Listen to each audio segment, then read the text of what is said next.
আর dear viewers, আপনি ধরেন হাঁটতেছেন, হঠাৎ প্রস্রাব করছেন, প্রস্রাবে যদি হঠাৎ করে গিয়ে দেখেন রক্ত, তাহলে আপনি কি বুঝবেন? এটাই কিন্তু অনেকের জীবনে ঘটে। অনেকে হয়তো গ্রামের পল্লী চিকিৎসকের কাছে অ্যান্টিবায়োটিক খান, ভালো হয়ে যায়, আর যত্ন করেন না, কিন্তু এভাবে করতে করতে একটা সময় আপনার কিডনি ড্যামেজ হয়। এখন আপনি প্রস্রাব করতে বসছেন রাস্তার পাশে, হঠাৎ দেখলেন রক্ত, এটার মানে কি? এটার মানে হলো যে আপনি অবশ্যই আপনার প্রস্রাবের টেস্ট করবেন, সিরাম ক্রিয়েটিনিন টেস্ট করবেন, KUB kidney urinary bladder ureter ultrasound করে দেখবেন। কারণ প্রস্রাবের সাথে রক্ত যাওয়াটা স্বাভাবিক বিষয় না। প্রস্রাবের সাথে রক্ত গেলে আপনার ধরে নিতে হবে প্রস্রাবের নালীতে ক্ষত আছে, হিউজ পরিমাণে ইনফেকশন আছে, অথবা কিডনি ড্যামেজ, অথবা কিডনিতে ক্ষতিগ্রস্ত, অথবা কিডনি ইউরেটার নালী অথবা প্রস্রাবের থলি যে কোনো একটা জায়গায় পাথর হয়ে আছে।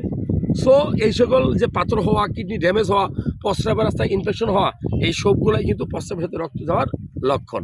সো ভালো লাগলে এই তথ্যগুলো শেয়ার করবেন, আর আপনি অবশ্যই একজন ডাক্তারের পরামর্শ নেবেন, চিকিৎসায় রোগ ভালো হয়।